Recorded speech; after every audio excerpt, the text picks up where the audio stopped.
So before we start, I just wanted to ask a couple of questions and see, who's watching. I can tailor this presentation a little bit for you. How many of you are restaurant owners or investors? Great. Any of you employees, restaurant employees, still here from the last one? Excellent. I'd love to hear your feedback too. And you can hear me fine? So this is one of the reasons why we're here today and why this topic was selected. Have you seen these headlines recently, or over the past year, or even over the past 5 years? These issues are very expensive. So if they're not handled proactively, this is how sometimes they end up, with a lot of losses, a lot of litigation, and sometimes a lot of bad media. Here's some of the numbers associated with that misconduct. 540,000 calls to the EEOC, and the majority of them were related to food service industries and hotels, more claims than any other. So these EEOC tip-offs, which is what they get, we're going to talk a little bit later about why you should get those tip-offs first, how you can handle and address the issue before they contact the EEOC about it, because that's when things can really get ugly, right? That's when you could be served with litigation, you have to get lawyers, you have to conduct an investigation in your workplace, which is very disruptive at times. And then there could be civil penalties, which can get very expensive. On the previous page, we had a Scottsdale restaurant that was there, one of the headlines. And this restaurant had been in business for 7 years, had a great Old Town Scottsdale business. They hired a couple of employees that were transgender, and some of the staff made fun of them, and they complained to management. And management not only didn't do anything about that complaint, but they joined in the making fun of these two.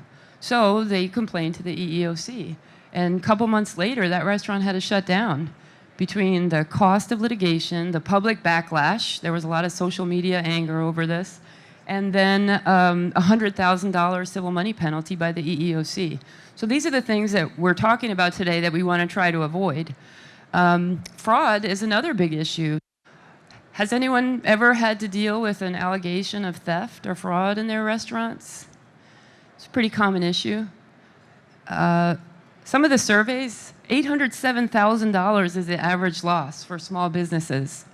The reason it gets so high is because no one catches it. They go on for years sometimes. It's a trusted bookkeeper or perhaps a rock star bartender. These are people who are above reproach. They've worked for you a long time. Maybe they were in your daughter's wedding party. I've seen that story. And years later, you find that they've been embezzling from the business. The National Restaurant Association has done some studies, and they found that that's a pretty high number. 75% of inventory shortages are employees. The flip side of this is inventory overstatement. So if you have a restaurant, you're not really keeping close tabs on your physical inventory, and for some it's not material. But even if it isn't, I've seen restaurants say they have 100 units of saffron, expensive, right? Instead of 2. And so their financial statements are completely overstated. And if they want to sell the restaurant, or they want to have someone come do a valuation of the restaurant, it's completely overvalued, and they only find out when it's too late and very embarrassing.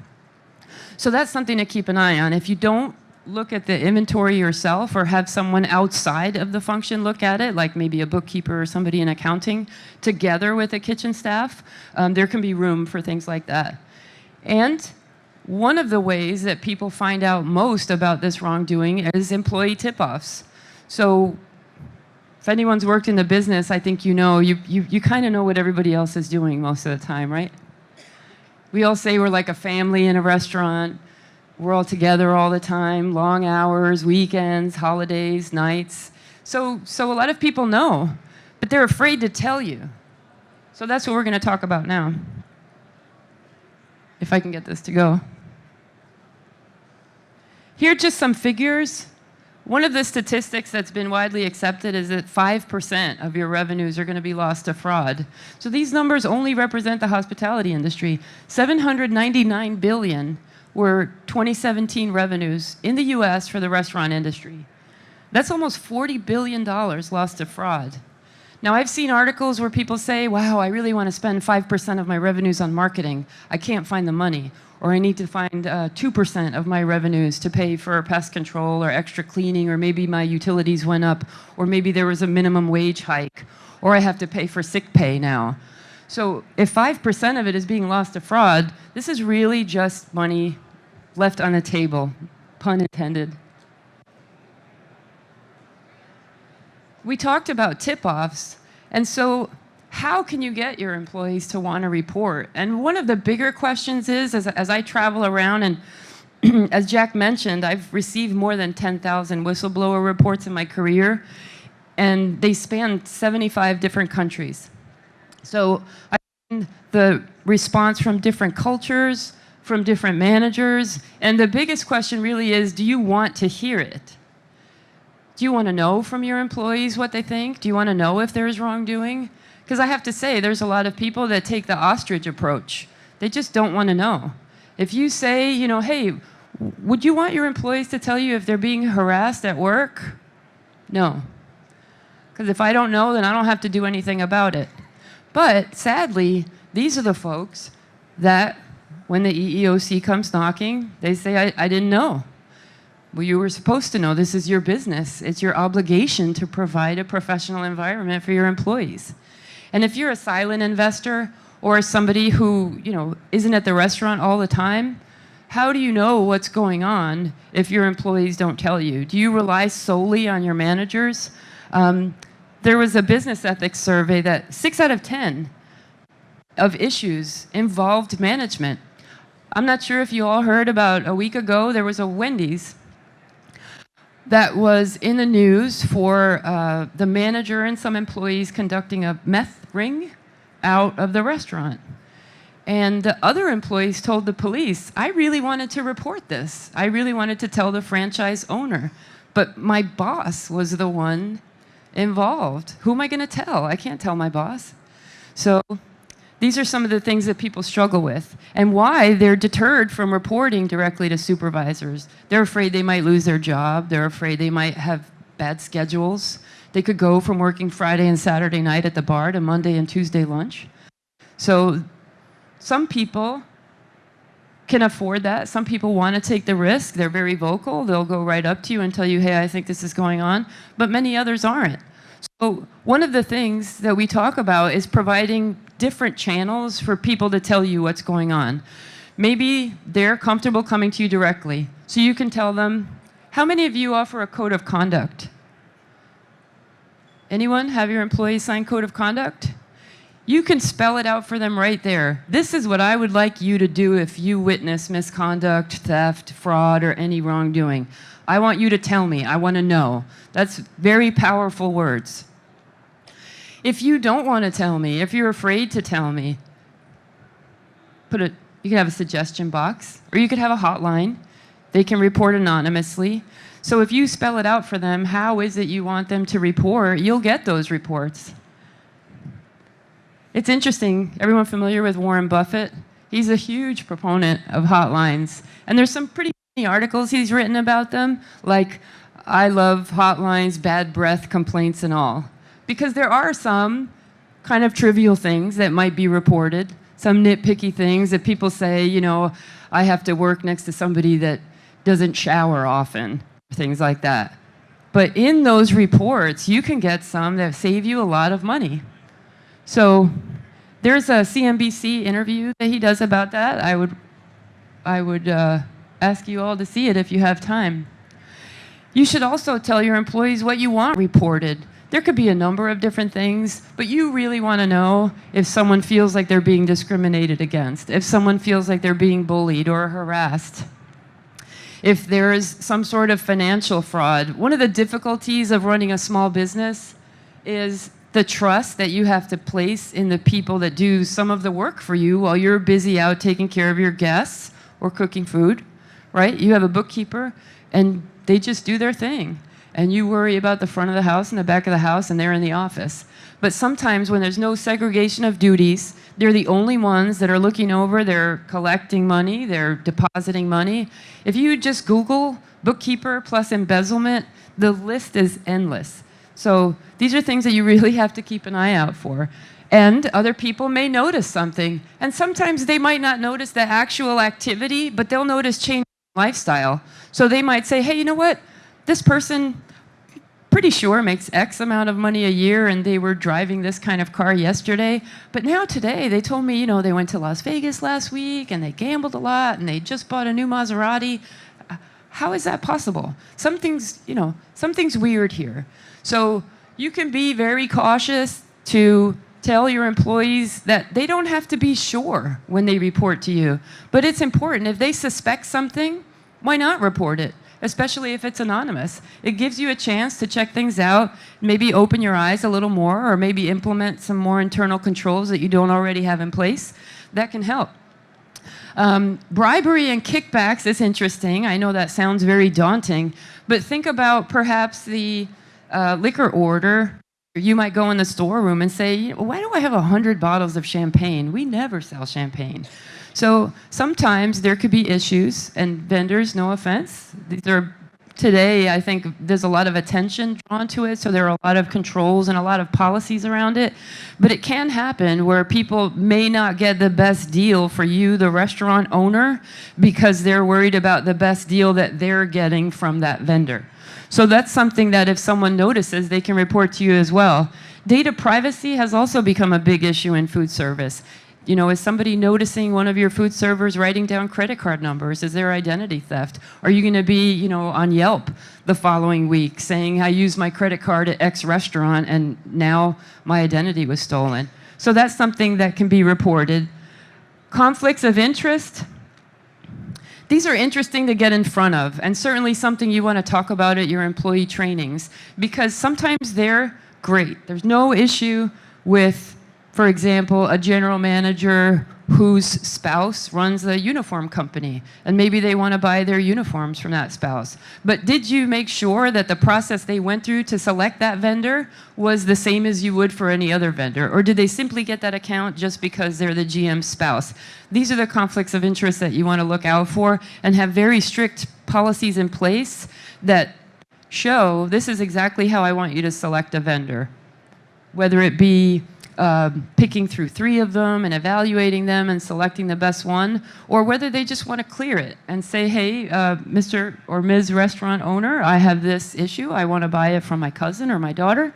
Is that okay with you? This is the reason why I want to get it. So better safe than sorry in that sense. Food safety and sanitation is another huge issue. Can you get in front of what could potentially be social media nightmare if someone is sick at your restaurant? Can someone report to you, hey, the person I'm working with is, not wearing gloves, or not putting the chicken where they're supposed to? Workplace violence has gotten a lot of press lately. Bullying, it's a difficult topic to wrestle with. There are some states that have laws in place against bullying, especially workplace bullying. But sometimes people will feel that they're bullied but not know how to respond, especially if that bully is their supervisor. So if you don't have policies in place, there's a lot of information on Google, or you can contact your, if you have a lawyer that works with you on establishing policies about bullies. But this is something that's really helpful for you to know about so you can prevent problems later on. Substance abuse, it's not only the act, but what can happen in your restaurant. If your bartender is going into the bathroom and doing drugs and then coming back out and serving people, maybe they overserve them, maybe they hurt themselves, maybe they fall, or maybe someone else is just offended to be working with somebody like that, or feels like they're putting their own job at risk. So these are things you want to hear from people. Trafficking has become a big topic lately, and there are national hotlines for trafficking, but again, it's, to me, the best thing from my experience is to be proactive. Do you want your employees to contact the National Trafficking Hotline, or do you want them to tell you first, hey, I think this is going on, so that you can take that responsibility on the way that you want to? It's interesting that Danny Meyer, is everyone familiar with that name? Huge restaurateur, Shake Shack, Union Square Hospitality Group. About 2 or 3 months ago, there were some articles in the paper that his employees sued him because they had made reports of misconduct that weren't handled or weren't handled appropriately. And he's a very well-respected restaurateur, and he said this: Because people say the fish stinks from the head down, right? So he said, the fish doesn't stink from this head down, but there's things that the head of this fish need to know about. So he didn't know. So again, if you don't know what's going on, how do you know that the people that work for you are handling it? It's always better to let people know, I want you to be comfortable telling me things in any format that you think is good for you, so that you can make sure it's addressed appropriately and you're not leaving it in the hands of the people that may be the ones implicated in the misconduct. So here's just some quick best practices on what you can do and not do when you do get some kind of misconduct report. A lot of people, I told you before, they don't want to know, and one of the reasons they don't want to know is because they're not really sure what to do with that information after they get it. What am I supposed to do if somebody comes up and tells me that they're being harassed? I don't know how to handle that, and that's a difficult topic. There is a lot of help out there, but one of the key things, and I'm curious what some of the people who are employees here would think. Isn't one of the most important things just that somebody listened to you and tried? Maybe they didn't have the perfect response, but they certainly tried to do their best. So, as I said before, update your policies, update your conduct, or have a code of conduct. Train your managers to spot these issues. There's a restaurant now in San Francisco that implemented a color code system. It's great, very easy. All their servers know. They have yellow, orange, and red, and if they have a customer who's some sort of issue, maybe they feel like they're being harassed by their customer, they just have to tell their manager, hey, table 19 is the red. And that manager's trained to know, I think there's a problem here, I'm going to switch the server, or I'm going to go take care of that table myself. Quick, easy. I know in a busy restaurant, easier said than done, but it is better than having that problem blow up later. Promptly investigating complaints. These are the things like I mentioned that Scottsdale restaurant. Did you respond? Did you do something? Did you inquire? Or are you going to wait 3, 4, 5 months and let them take it to either a lawyer that they've hired or a government agency? It's interesting, in Australia, there was a general who was charged with investigating harassment in the military. And a famous quote from him is that the standard you walk past is the standard that you accept. And so that's what I mean here by enforce your standards. If you say, in my restaurant, I will not tolerate this, but then you tolerate it, what kind of message does that send? You should never be too busy to address misconduct, harassment, theft, or fraud. If you're in the kitchen, you can save it for later at the end of the shift. But if you hear somebody make a joke that you thought was inappropriate, or do something that you thought was inappropriate, follow up with them. Hey, listen, I know maybe these things happen, but it can't happen again. Not in this restaurant. That's not what I want. That's not the culture I want. And learn from those experiences. And I think your staff will learn too. In every single one of the fraud, theft, any misconduct investigations that I've conducted, people are stressed. It's a difficult time, but they came out the better for it. They learned so much. The staff was more cohesive. People knew where they stood, and people were happy when there were consequences. Sometimes there were good consequences, or sometimes there was more training. Sometimes there were some negative consequences, but people were very comforted that things were taken care of. Some of the things not to do is assume that you're going to be blamed. If you're the manager or an employee and you don't want to report up the chain and it happened at your restaurant, because you think they'll say, well, that happened on your watch. The most talented people, I mean, I've seen seasoned general managers that have spent 40 years in the business just almost have the shirts off their back taken from them. People are clever. People sometimes work together and collude to embezzle money from a business. So don't assume that you'll be blamed and then freeze and not handle it, because that also will end up being a difficulty after. And don't lose focus of your operations. As I said, investigations are difficult, but most of the time they're kind of minor issues. So they're not that difficult, and you can focus on them yourself or hire someone to do so, but make sure your staff doesn't lose sight of what they're doing there every day, because that's what can make things difficult. It's a loss of morale, it's a disruption to the business, so you want to make sure that there's no gossip tolerated. That's a little bit later, because that also will create some havoc. And another important factor is how many of you might think, well, if somebody reports something anonymously, then I don't know, I don't really believe them. I think if it was true, they would have come up to my face and told me. I've heard that a lot. Not necessarily true. And sometimes a reporter will report something for the worst reasons, because they just got fired or because they just had a fight with someone that they work with. But it doesn't make what they're reporting about untrue. So that's what to keep in mind. Sometimes they have terrible reasons for reporting, but whatever they're reporting actually happened, and they kept it in their back pocket until they had a good time to tell you. Some people feel like they want to address the issue right away. I don't have time for this. I'm going to go over to that person and fire them right now. Also not a great sign. You have to give the accuser and the accused all due process and tell them, I want to investigate what happened. I'm going to do that thoroughly, and I'm going to do that fairly and objectively. So sometimes going up immediately to somebody and firing them will lead to more problems later on if you're sued for some sort of wrongful termination or discrimination. We talked about retaliation. Terrified of that? It's working? So don't do it. Really don't do it. It's terrible. It's against, well, depending on the jurisdiction, it's against the law. And also your employees will see that, and they'll, the morale will drop as well, and they won't want to work for you.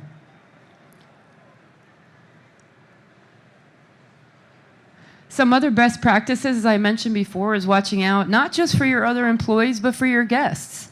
Or how are they behaving with your employees? That is a real morale booster for an employee to know that you have their back. And I'm sure everybody here has seen that and knows that situation and understands that if your employee's uncomfortable with a guest, if you're willing to go up and say, you know what, I'm sorry, but you're going to have to leave. I don't like the way you're treating my server. That goes a very long way towards establishing credibility and establishing trust with your staff that you're not going to allow this to happen on your watch. Again, continue reporting. Don't allow your rock stars to get away with things that others wouldn't. So recently I heard another large steak chain had an EEOC harassment complaint lodged against them. And the employee said that she had taken a complaint about harassment to her general manager. And the general manager said, oh, that's just the way Adam is. Don't let it bother you. That's just how he is. That's not a good answer. No matter how great that employee is, they need to be subject to the same policies that everyone else is. You can also do a risk assessment of your environment. We talked yesterday about risk management, and everyone worries about slip and falls, but these are grave risks that can cost the business a lot of money.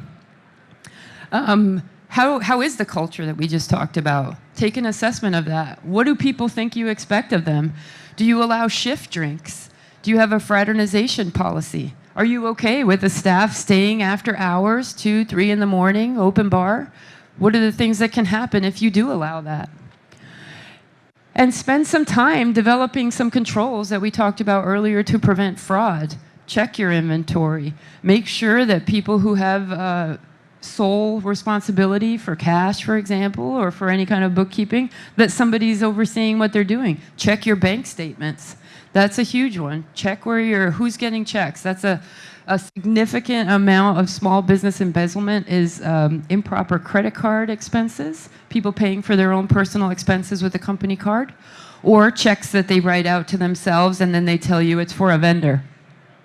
And we talked about policies, code of conduct policies, personal relationship policies, anti-retaliation, a whistleblower policy where here you can tell your employees where you want them to report and how, and uniforms. There's a lot of restaurants now that have gotten into some hot water because they tell their employees, this is your restaurant today, but then a week later ask them to wear something special for that shift, and they may not be comfortable doing that.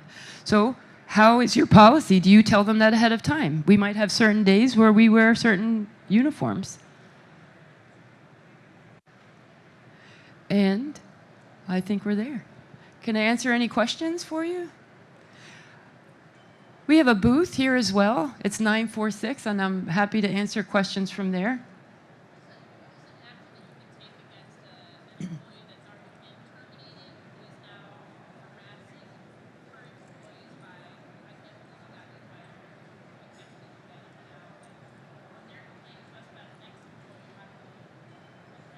Are they complaining to you directly? or on Facebook or something like that.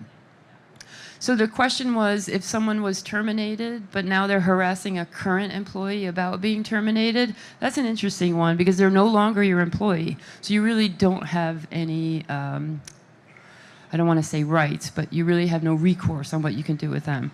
But if it does become actual harassment, you can contact the police. If you have a lawyer that you work with frequently, they can write a cease and desist letter for you. That's usually not a lot of time and not a lot of money. Hey, just write a letter, tell them they need to stop doing this, and then it's delivered to them by certified mail. That's always helpful. Yes, sir.